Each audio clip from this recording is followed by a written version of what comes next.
Café et chocolat, l'entreprise et l'éducation sur la même longueur d'onde. Bonjour à toutes et à tous, je suis Chloé Tempez, membre de Rêve FM, la radio de l'ESSEC. Je suis heureuse de vous retrouver aujourd'hui pour le dernier épisode de notre Tour de France en partenariat avec Radio KPMG. Pour la dernière étape de notre voyage, nous sommes à Beaune, ville à la renommée internationale pour ses exploitations viticoles. Nous avons la chance d'interviewer aujourd'hui Anne-Laure Chartron, exploitante du domaine Chartron, avec qui nous évoquerons les particularités du vin de Bourgogne, les challenges auxquels font face les vignerons en matière de concurrence, d'écologie ou encore de moindre consommation de vin en France. Anne-Laure Chartron, merci d'avoir accepté notre invitation et bienvenue dans notre émission.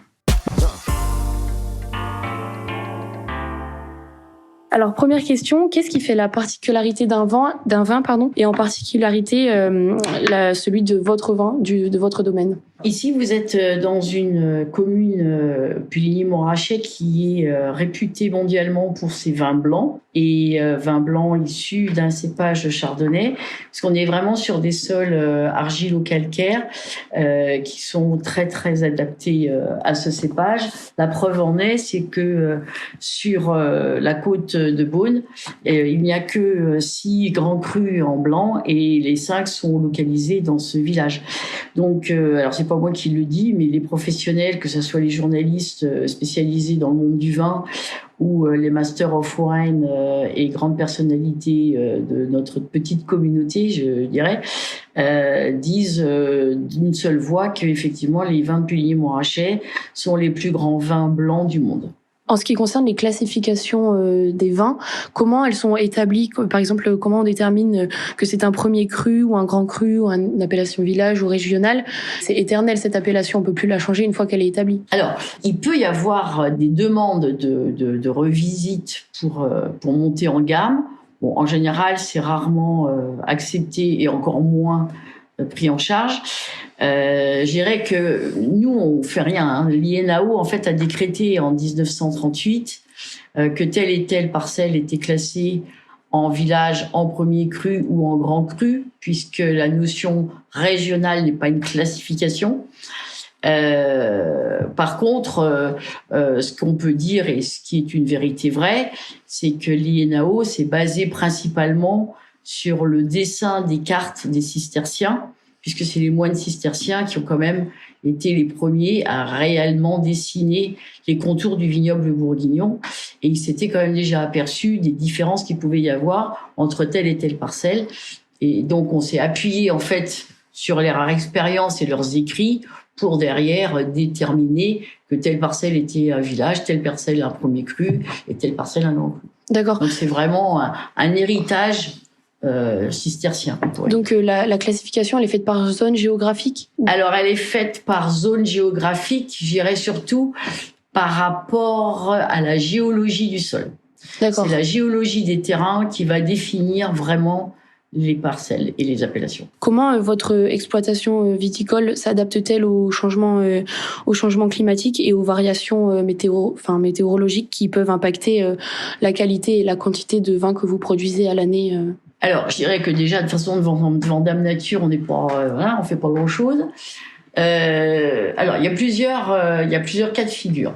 Il y a effectivement la modification du travail des sols. Donc, il y a un moment donné où tout était, il fallait pas un seul brin d'herbe dans les vignes parce que ça faisait sale, parce que voilà. Aujourd'hui, on a bien compris que, à l'inverse, garder de l'herbe dans les sols, c'était au contraire un anti-érosion entre guillemets, et ça permettait une biodiversité.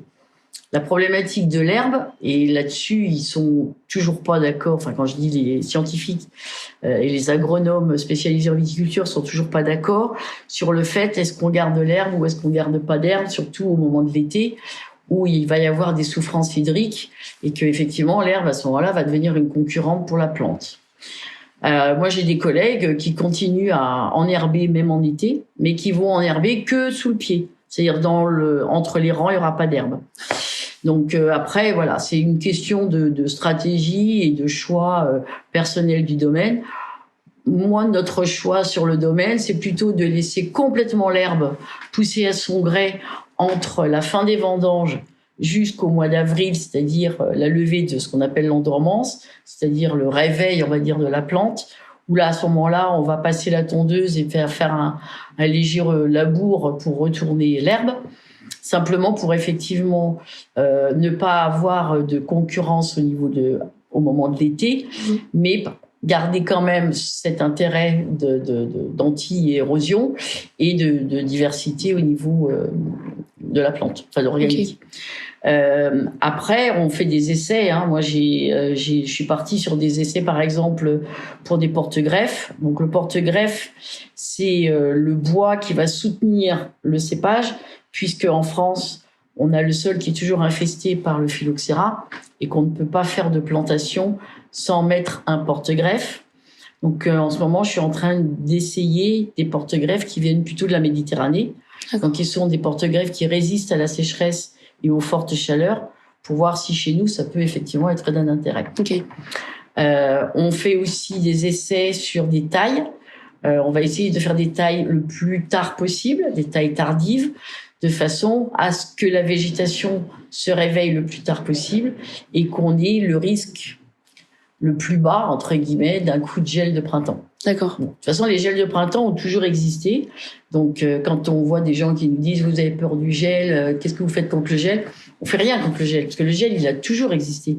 Les gels de printemps ont toujours existé. Puisque parle des seins de glace, ça fait pas que 10 ans qu'on parle des seins de glace. Les arrière-grands-parents parlaient déjà des seins de glace. La difficulté aujourd'hui, c'est que le végétal, effectivement, sort de son hibernation bien avant la période où les printemps ne présentaient pas de danger. Même les fruitiers, les arbres fruitiers, c'est pareil. Donc c'est ça, notre grosse problématique aujourd'hui, c'est d'essayer de ralentir par des méthodes culturales, par justement des porte-greffes ou des clones. Parce qu'en cépage, on va avoir des clones qui seront des clones qui vont se réveiller plus tardivement, de façon à réduire au maximum l'impact gel survégétal sorti, en fait. Donc, il y a une réelle adaptation qui est faite en ce moment. Ah, mais complètement. Et puis, je dirais que tous les 3 mois, on se fait des réunions entre nous, où on discute, on essaie de voir les avances. Et là, pour le coup, il n'y a aucune concurrence, parce qu'on sait tous qu'on est dans le même bateau. Et qu'il faut vraiment qu'on arrive à trouver des solutions si on veut que le vignoble perdure longtemps. Vous êtes donc exploitante, mais vous êtes à la tête d'un véritable business. Comment vous pensez à une stratégie de croissance dans un pays qui semble boire de moins en moins de vin ? Alors, nous, on a une chance inouïe, on est vraiment des privilégiés, dans le sens où on est déjà un des plus petits vignobles de France. À cela, on a la chance d'avoir une notoriété et une réputation mondiale, ce qui fait qu'on a une offre qui est bien inférieure à la demande. Donc, même si les gens boivent de moins en moins, les gens boivent quand même meilleur. Donc, effectivement, on va plus boire le cubi que nos grands-parents ou certains parents allaient chercher le samedi matin. Les gens vont plus aujourd'hui s'attacher à boire peut-être moins, mais qualitatif. Donc, nous, étant vraiment dans un marché niche, je dirais presque de luxe, n'ayons pas peur des mots, pour l'instant, parce qu'on ne sait jamais de quoi est fait demain, mais pour l'instant, on n'est absolument pas impacté. On a même le choix, et là c'est impressionnant, de choisir des politiques, voire géopolitiques. Par exemple, on a pu, par propre choix, dire on arrête de travailler avec la Russie. Je ne sais pas si les gens de Corbière ou du Bordelais ont dit on arrête de travailler avec la Russie. Nous, c'est facile.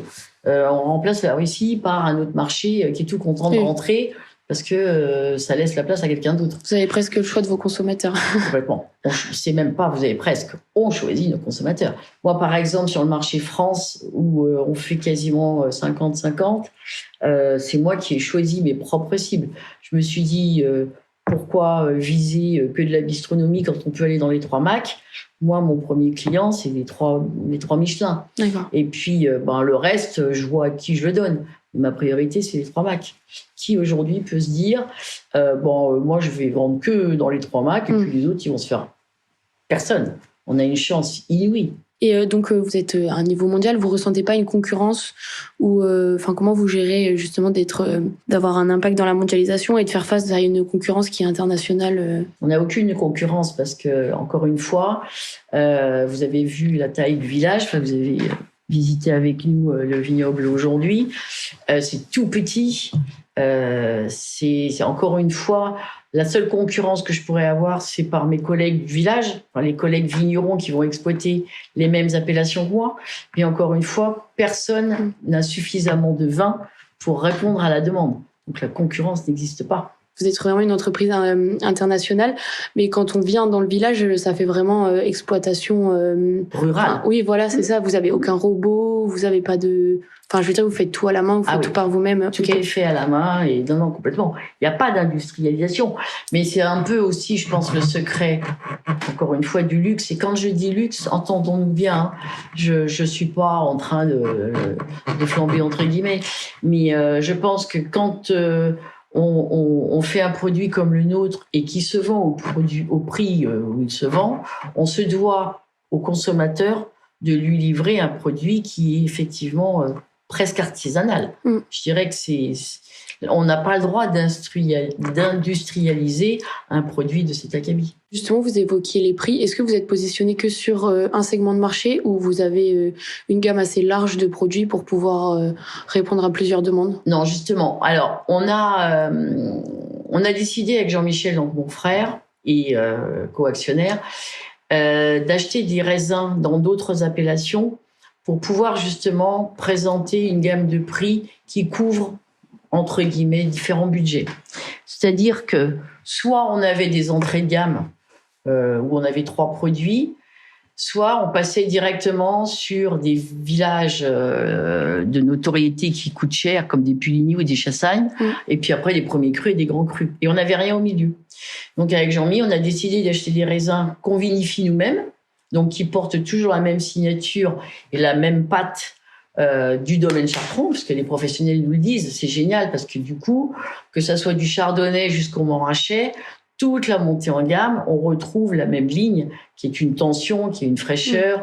Donc on retrouve vraiment la signature du vinificateur, du vigneron, et ça nous permet de proposer des vins qui vont, comme je le disais tout à l'heure, aux alentours de 12 €. On va démarrer à peu près à 10-12 € TTC et on va aller jusqu'à 900 € TTC. Mais au milieu, on va passer par du 15, du 17, du 20, 22, 23. On va vraiment être progressif pour que chacun puisse trouver son bonheur. Et ça, c'est des vignes que vous avez achetées mais qui sont sur votre domaine maintenant? Non, c'est l'inverse. On achète des raisins à des vignes qui ne sont pas du tout chez nous. Et après, vous faites le vin? Voilà. Ok. On achète le raisin. Au moment de la vendange, on va le ramasser dans des bennes, on l'emmène à la cave, on le presse et on fait du vin. Mais c'est pas nos vignes. Et c'est quoi l'avantage pour la personne qui vous le vend de pas le vendre sur le nom de son domaine? Parce que lui, peut-être qu'il a plus de vin à écouler parce que c'est pas des grands noms comme Puligny ou Chassagne. C'est pour ça que je vous dis, c'est des villages intermédiaires. Donc, ils n'ont pas la même chance que nous d'avoir cette notoriété. Et les vins ne se vendent peut-être pas de la même façon aussi facile. Donc, quand vous avez... Nous, c'est ce que je vous expliquais un peu, on est à peu près sur 100 000 bouteilles sur 23 appellations. Quand vous avez 100 000 bouteilles sur une seule appellation, c'est pas le même. C'est compliqué, d'accord. Vous comptez changer votre stratégie ou vous gardez toujours les mêmes... Non. Vous changerez rien Pour l'instant, je vous dis, on fait un peu plus attention, on écoute plus ce qui se passe en géopolitique, parce que c'est clair que tout ça apporte des fois des changements de comportement. Mais quand je vois, après 2021, on était obligé quand même d'augmenter nos prix parce qu'on a eu des gros investissements justement contre le gel. On a acheté des tours anti-gel qui coûtent extrêmement cher. On achète des bougies qui sont là normalement pour réchauffer l'atmosphère s'il y a des gros froids. Donc tout ça plus la perte qu'il y a eu. Les clients ont joué le jeu et ont accepté l'augmentation de prix sans moufter. Maintenant, je vous cache pas que je pense que les élections américaines, c'est pareil, les Américains étant quand même un gros client aussi, ça va certainement jouer. Les élections françaises, c'est pareil, on ne sait pas trop non plus. Mais À notre niveau, encore une fois, je me sens moins en danger qu'un vignoble plus courant comme les Côtes-du-Rhône ou la Loire. Je me trompe peut-être, hein, et je ne souhaite pas. Mais encore une fois, il y aura toujours des gens qui auront envie de boire des chardonnays de Bourgogne. Et puis le fait que vous soyez un peu rare et qu'il y ait une offre qui soit inférieure, ça vous protège. Ouais, ok. C'est ça. Et on a l'impression que plus on est rare, plus ça augmente cette demande et cet engouement.